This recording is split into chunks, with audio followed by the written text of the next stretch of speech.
खाली गेलं नाही 1 फूटभर त्रास तुम्ही बघताय 1 फूटभर तर आहे का इथं खाली खोदकाम 1 फूटभर सध्या नाही तुम्ही बघा इथे इथे सध्या खाली आहे आणि ह्याच्यावरच मुरुम टाकली चौकशी झालीच पाहिजे नागरिकांच्या जीवाशी खेळणाऱ्या कॉन्ट्रॅक्टरची चौकशी झालीच पाहिजे नागरिकांच्या जीवाशी खेळणाऱ्या कॉन्ट्रॅक्टरची चौकशी झालीच पाहिजे निषेध असो निषेध असो निषेध असो बोरफळ रस्त्या कामाचा संदर्भात आज सर्व या गावातील 10-15 गावचे सर्व प्रमुख व्यक्ती आज या निकृष्ट दर्जाच्या कामाच्या संदर्भात आम्ही इथं जमा झालेलो आहोत। आज आम्ही तुम्ही बघताय या इथं काम चालू आहे अतिशय तोकड्या प्रमाणात खोदकाम करून फक्त 1 ते 1.5 फुटाचं 1 फुटाचं कुठं 1.5 फुटाचं खोदकाम करून अतिशय निकृष्ट दर्जाचा मुरुम या ठिकाणी वापरला जातो। निकृष्ट दर्जाचं पूर्ण खडी वापरली जाते।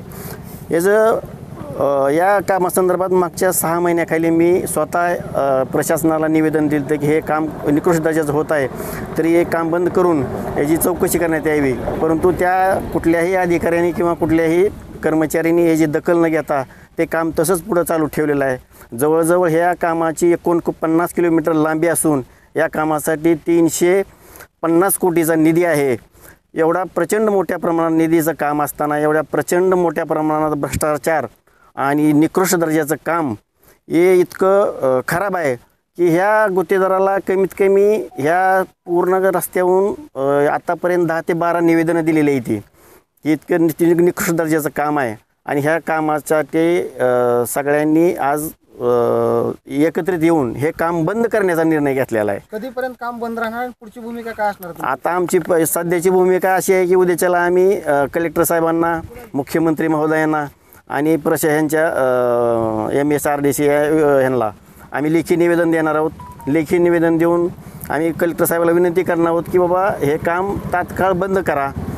तुमच्या प्रशासनानं बंद होत नसेल तर आम्ही सर्व या गावातील सगळे ग्रामस्थ 2 ते 3 दिवसात त्यांनी नाही हे काम बंद केलं तर आम्ही स्वतः पुढे येऊन हातात दंडुकं घेऊन हे काम बंद करणार आहोत आणि जोपर्यंत ह्या कामाची पूर्ण चौकशी होत नाही आणि झालेलं काम हे पूर्ण उकरून परत होत नाही तोपर्यंत आम्ही ह्या प्रशासनाला हे काम करू देत नाही एवढी आम्ही तुम्हाला ग्वाही देतो।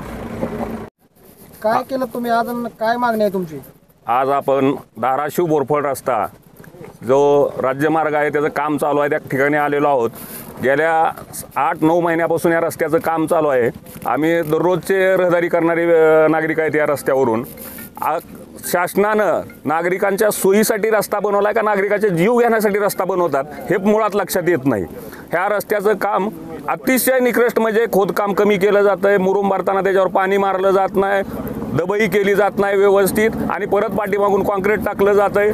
350 कोटीचं काम असल्याचं समजतं परंतु या कामाचा कुठंही बोर्ड अथवा जाहीर प्रसिद्धी केलेली नाही किंवा कामाचा दर्जा काय आहे, याची खोली काय आहे, याची रुंदी काय आहे, याची जाडी काय आहे ह्याची माहिती जनतेला देणं आवश्यक असताना कुठेही याचा बोर्ड लावण्यात आलेला नाही जेणेकरून जनतेच्या डोळ्यात धुळफेक करून हा रस्ता बनवायचं काम चालू आहे। आज जर बघितलं मागच्या 8 दिवसापूर्वी केलेलं काम आहे पाठीमागं तिथं 15-20 ठिकाणी कॉन्क्रीट रस्त्याला तडे गेलेले ते वरून सायकल सुद्धा त्याच्यावरून गेलेली नाही, सायकल सुद्धा वरून न जाता रस्ता खचतो कसा दबतो कसा।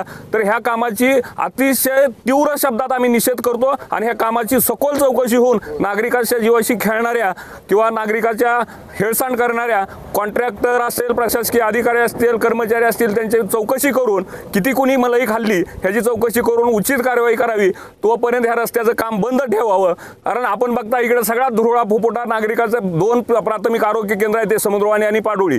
डिलिव्हरी पेशंटला 30-30 किलोमीटर लांबून जावं लागतं धाराशिवच्या ठिकाणी, काही जीवाला धोका होण्याची शक्यता आहे। बरेच अपघात घडले त्या रस्त्यावर तर ह्याला जबाबदार कोण ह्याची जबाबदारी पण ह्या माध्यमातून तुमच्या माध्यमातून सांगतो याची जबाबदारी निश्चित करावी की जेणेकरून झालेले अपघात कितीतरी लोकांचे हात मोडले पाय मोडले ह्याची जबाबदारी कोणावर तर निश्चित करून त्याच्यावर योग्य कारवाई झाली पाहिजे हे आमचं म्हणणं आहे। तोपर्यंत हे काम बंद ठेवावं जोपर्यंत प्रशासनानं ह्या नागरिकांना समजून याचं इस्टिमेट काय आहे ह्याची माहिती प्रसिद्ध करून मगच काम सुरू करावं हे आमची प्रशासनाला विनंती आहे।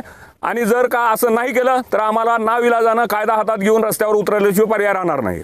कोण मला एक खाता या कामाची काय नेमकं आहे का? याच्यामध्ये कॉन्ट्रॅक्टर सरकारचे चौकशी करावी करणार जे कोण आहेत ह्याची माहितीच जनतेला दिली नाही तर कोण खाते कसं कळणार आहे? ही काम कोण्या डिव्हिजनचं आहे, कुठल्या डिपार्टमेंट कोण करतं आहे, ह्याच्यावर कधी ठेकेदार कुठला आलेला आम्हाला दिसला नाही. आम्ही रोज बघतोय कुठला कार्यकारी अभियंता किंवा इंजिनियर अधिकृत कोण आहे ते खाजगी इंजिनियर आहेत का शासकीय इंजिनियर आहेत ते कधी त्यांच्या गाड्यात तुम्हाला बेल्ट दिसलेला नाही किंवा त्यांचं आय कार्ड दिसलेलं नाही या रस्त्यावर.